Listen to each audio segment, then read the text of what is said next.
ឈានជើងចូលមកដល់ទឹកដីនៃខេត្តស្វាយរៀងកាលពីអំឡុងឆ្នាំ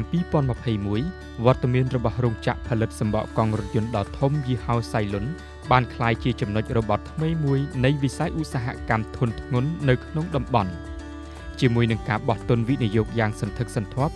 រោងចក្រនេះត្រូវបានបង្កើតឡើងក្នុងគោលបំណងយុទ្ធសាស្ត្រយ៉ាងច្បាស់លាស់នោះគឺការជំរុញខ្សែច្រវាក់ផលិតកម្មសម្បកកង់រថយន្តដើម្បីផ្គត់ផ្គង់តម្រូវការទីផ្សារក្នុងស្រុកដែលកំពុងមានការកើនឡើង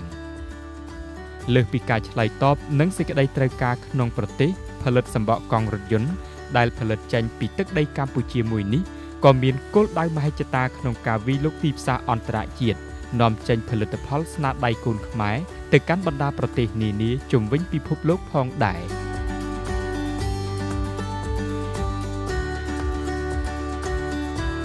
សៃលុនបោះទីតាំងនៅស្រុកខ្មែរនេះនៅខេត្តស្វាយរៀងនេះគឺមិនត្រឹមតែមានផែនការនៅក្នុងការលក់ក្នុងស្រុកប៉ុណ្ណោះទេ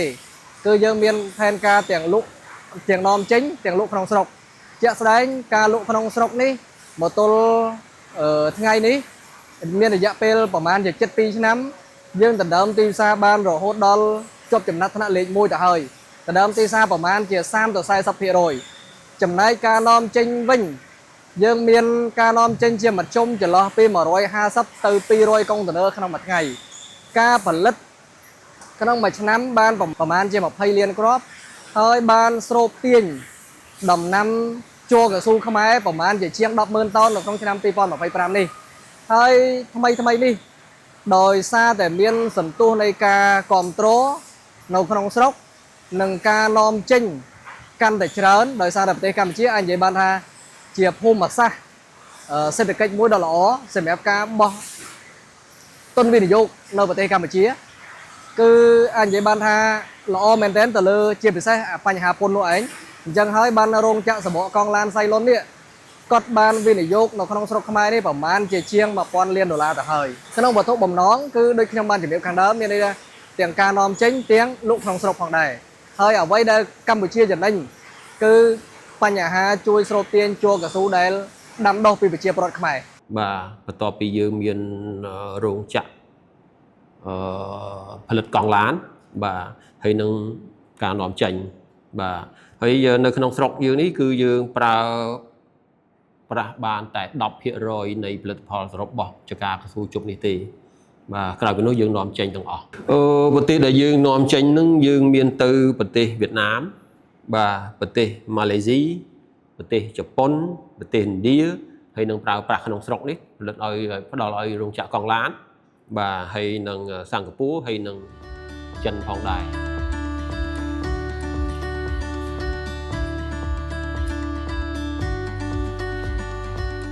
ដើម្បីធានាបាននូវគុណភាពកម្រិតស្តង់ដារអន្តរជាតិរោងចក្រផលិតសម្បកកង់រថយន្តសៃលុនបានផ្ដោតការយកចិត្តទុកដាក់ខ្ពស់បំផុតលើការបណ្ដុះបណ្ដាលធនធានមនុស្សបុគ្គលិកនិងកម្មករនិយោជិតទាំងអស់នៅទីនេះមិនត្រឹមតែទទួលបានការបណ្ដុះបណ្ដាលបច្ចេកទេសស៊ីជម្រៅពីអ្នកជំនាញបរទេសប៉ុណ្ណោះទេប៉ុន្តែអ្នកជំនាញមួយចំនួនក៏ត្រូវបានបញ្ជូនទៅសិក្សារៀនសូត្រដោយផ្ទាល់នៅក្រៅប្រទេសដើម្បីដកស្រង់បទពិសោធន៍និងបច្ចេកវិទ្យាទំនើបយកមកអនុវត្តនៅក្នុងស្រុកភាពខ្លាំងនៃផលិតកម្មរបស់សៃលុនគឺការរួមបញ្ចូលគ្នារវាងចំណេះជំនាញដ៏ស្ទាត់ជំនាញជាមួយនឹងគ្រឿងម៉ាស៊ីននិងឧបករណ៍ឧស្សាហកម្មដ៏ទំនើបចុងក្រោយ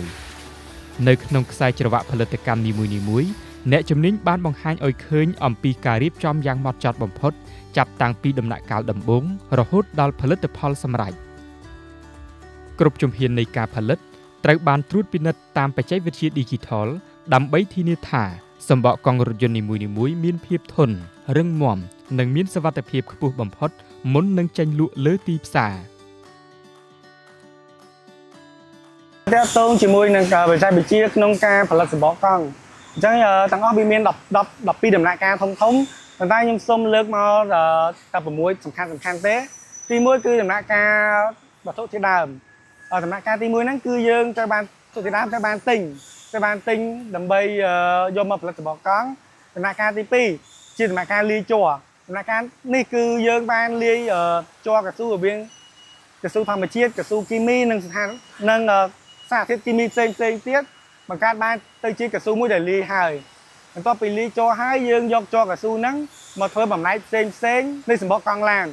តែយើងហៅដំណាក់កាលទី3ហ្នឹងហៅថាដំណាក់កាល semi product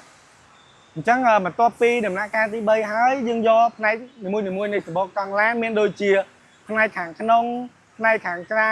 កាឡាកង់អញ្ចឹងមកគុំចូលគ្នាបង្កើតបានទៅជាសម្បកកង់មួយយើងហៅថា building process សម្បកកង់ហ្នឹងមានឈ្មោះថា cabin tire បន្ទាប់ពីផលិតសម្បកកង់ cabin tire ហើយដល់ដំណាក់កាលទី5គឺដំណាក់កាល curing មានន័យថាយើងយកសម្បកកង់ដែលអត់ទាន់មានកាឡាអត់ទាន់មានអីប៉ុន្តែវាមានជីវុករាងកង់ហើយអត់ទាន់មានកាឡាទេយើងយកដាក់ចូលក្នុងពុម្ពបង្កើតបានទៅជាកាឡាហើយនឹងព័ត៌មានផ្សេងនៃសម្បកកង់ហ្នឹងត្រូវបានសរសេរត្រូវបានផុសឡើងតាមអញ្ចាំងកង់បន្ទាប់ពីយើងដាក់ចូលក្នុងពុម្ពហើយបន្ទាប់ពីដាក់ចូលក្នុងពុម្ពហើយដំណាក់កាលចុងបញ្ចប់ដំណាក់កាលទី6ហ្នឹងគឺយើងជួយពិនិត្យសម្បកកង់អញ្ចឹងក្នុងដំណាក់កាលនេះសម្បកកង់ទាំងអស់ត្រូវបានជួយពិនិត្យមើលថាស្របតាមស្តង់ដារគុណភាពរបស់រោងចក្រយើងអត់បើសិនជាស្របតាមស្តង់ដារយើងនឹងបញ្ជូនវាទៅផ្នែកលក់ឬក៏ទុកក្នុងឃ្លាំងប៉ុន្តែបើសិនជាសម្បកកង់នឹងមិនមានគុណភាពស្របតាមស្តង់ដារយើងនឹងកាត់វាបោះចោល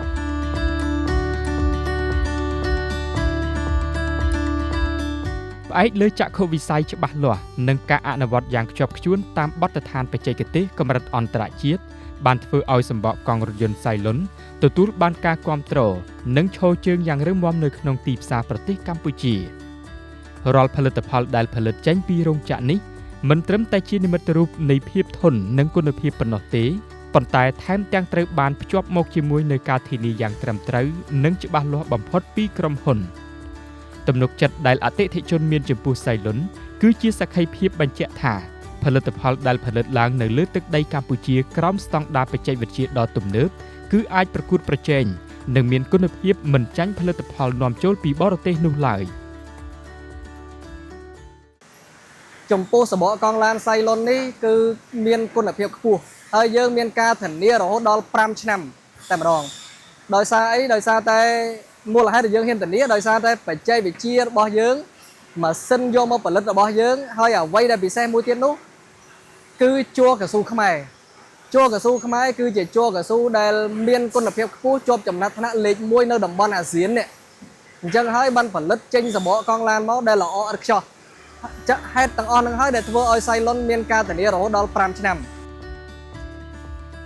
តម្រាំតែចេញជារូបរាងជាសម្បកកង់រថយន្តដ៏រឹងមាំមួយគ្រាប់គឺត្រូវឆ្លងកាត់ការសម្រិតសម្រាំងនិងការរួមផ្សំគ្នានៅធាតុផ្សំយ៉ាងសម្បូរបែប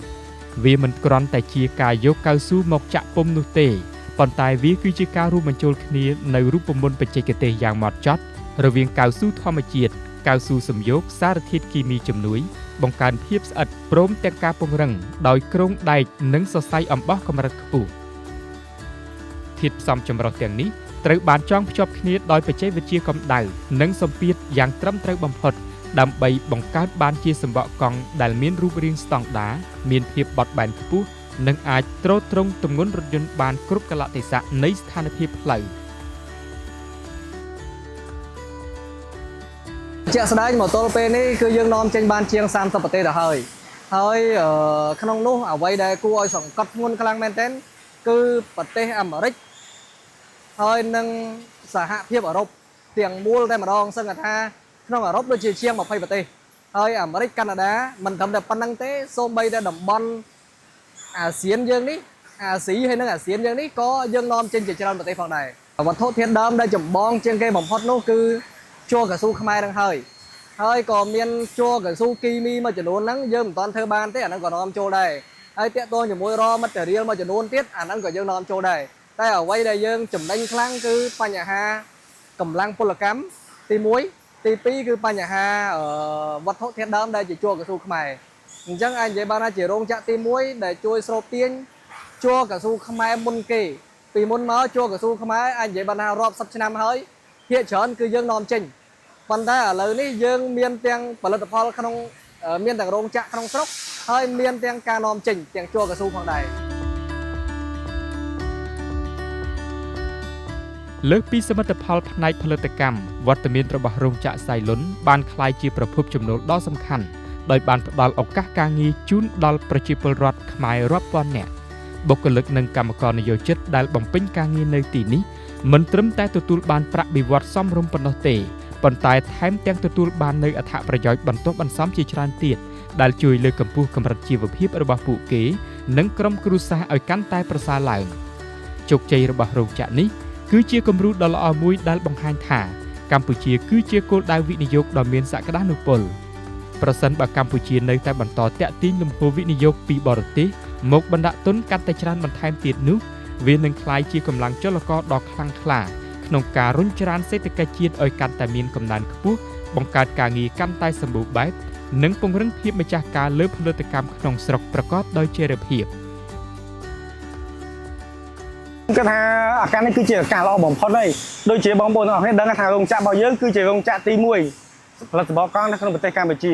អញ្ចឹងបុកមិនថាបុគ្គលិកកម្មករអ្នកធ្វើការនៅទីនេះសិតតែមានឱកាសក្នុងការសិក្សាស្វែងយល់អំពីនៃដំណើរការនិងចំណេះជំនាញក្នុងការផលិតសម្បកកង់ហើយជានេះទៅទៀតក៏យើងអាចផលិតផលិតផលមួយសម្រាប់ផ្គត់ផ្គង់ទៅលើទីផ្សារអន្តរជាតិក៏ដូចជា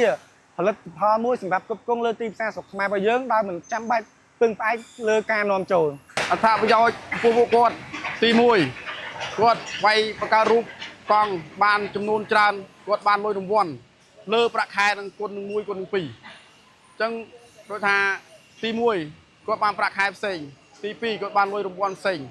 ពីការរបស់គាត់ខិតខំប្រឹងប្រែងរបស់គាត់ផលិតកង់ឡានហ្នឹងអាហារចុករបស់គាត់មាន2ពេលមានពេលរសៀលនិងពេលល្ងាចដែលក្រុមហ៊ុនគេផ្ដល់ឲ្យយើងឧទាហរណ៍ថាកន្លែងស្នាក់នៅបងប្អូននៅខាងខេត្តឆ្ងាយពេលគាត់មកធ្វើការទីនេះក្រុមហ៊ុននឹងផ្ដល់កន្លែងស្នាក់នៅឲ្យពួកគាត់មិនបាច់ភ័យថាយើងទៅជួលបន្ទប់ខាងក្រៅទេបើយើងឧទាហរណ៍នៅខេត្តក្រៅខេត្តផ្សេងមកធ្វើការនៅទីនេះក្រុមហ៊ុននឹងផ្ដល់កន្លែងស្នាក់នៅឲ្យយើងអញ្ចឹងខ្ញុំសំណូមពរខាងអ្នកលើជួយវិនិយោគទុនមកកម្ពុជាយើងឲ្យបានច្រើនដើម្បីផ្ដល់ការងារឲ្យប្រជាពលរដ្ឋយើងកុំឲ្យគាត់ចំណាក់ស្រុកខាងក្រៅអីផ្ដល់ការងារពួកគាត់ធ្វើបានច្រើនបច្ចុប្បន្នផលិតផលក្នុងស្រុកកាន់តែច្រើនឡើងបាននឹងកំពុងអភិវឌ្ឍខ្លួនយ៉ាងសកម្មដើម្បីឆ្លើយតបទៅនឹងតម្រូវការទីផ្សារក៏ដូចជាការជឿទុកចិត្តពីសំណាក់បងប្អូនប្រជាពលរដ្ឋក្នុងនាមជាអ្នកផលិតដែលតែងតែយកចិត្តទុកដាក់លើគុណភាពជាចម្បង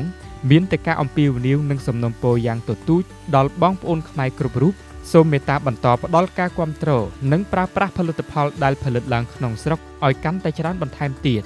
ការគាំទ្ររបស់លោកអ្នកនៅថ្ងៃនេះគឺជាកម្លាំងចិត្តដ៏មានតម្លៃមិនអាចកាត់ថ្លៃបានសម្រាប់សហគ្រាសក្នុងស្រុកទាំងអស់ឲ្យបន្តខិតខំប្រឹងប្រែងផលិតនៅផលិតផលដែលមានគុណភាពខ្ពស់ដើម្បីបម្រើដល់សេចក្តីត្រូវការរបស់ជាតិនិងរួមចំណែកកសាងសេដ្ឋកិច្ចកម្ពុជាឲ្យកាន់តែរឹងមាំនិងមានមោទនភាពលើឆាកអន្តរជាតិខ្ញុំសូមអរគុណដល់អតិថិជនសាលុនទាំងអស់ក៏ដូចជាបងប្អូនប្រជាជនកម្ពុជាទាំងអស់ដែលធ្វើការគាំទ្រលើផលិតផលរបស់យើងដែលផលិតចេញពីកស៊ូខ្មែរយើងចេញពីរោងចក្រនិងផលិតចេញពីស្នាដៃកូនខ្មែររបស់យើងគាំទ្រយ៉ាងសន្ធឹកសន្ធាប់រយៈពេល2ឆ្នាំមកនេះយើងឃើញថានៅលើទីផ្សាររបស់យើងសម្បកកង់ម៉ាកទាំងអស់ដែលចេញពីក្រុមហ៊ុនសាយលុនរបស់យើងមានការកើនឡើងជាខ្លាំងអញ្ចឹងខ្ញុំសូមអរគុណហើយក៏សូមអំពាវនាវដល់បងប្អូនទាំងអស់នៅតែបន្តប្រើផលិតផលដែលផលិតចេញពីកស៊ូយើងនិងផលិតចេញពីស្នាដៃកូនខ្មែរយើងដើម្បីផ្ដល់ជាកម្លាំងចិត្តដល់ពួកគាត់បន្តការផលិតទៅមុខទៀតសំណូមពរដល់បងខាងជួយលើកតម្កើងផលិតផលខ្មែរក្នុងស្រុករបស់យើងដើម្បីឲ្យពួកគាត់មានការងារធ្វើមានប្រាក់ចំណូលសមរម្យដើម្បីជិះវៀងទៅធ្វើការនៅក្រៅប្រទេសគឺគុំត្រូវផលិតផលខ្មែរយើងកុំប្រើរបស់មកពីខាងក្រៅស្រុកខ្ញុំសូមសំណូមពរឲ្យបងប្អូនខ្មែរយើងជួយគុំត្រូវផលិតផលខ្មែរយើងឲ្យបានកាន់តែច្រើនឲ្យប្រទេសខ្មែរយើងឲ្យគេស្គាល់ឲ្យកាន់តែច្រើនឲ្យស្រុកក្រៅគេថាប្រទេសខ្មែរយើងអស់ចា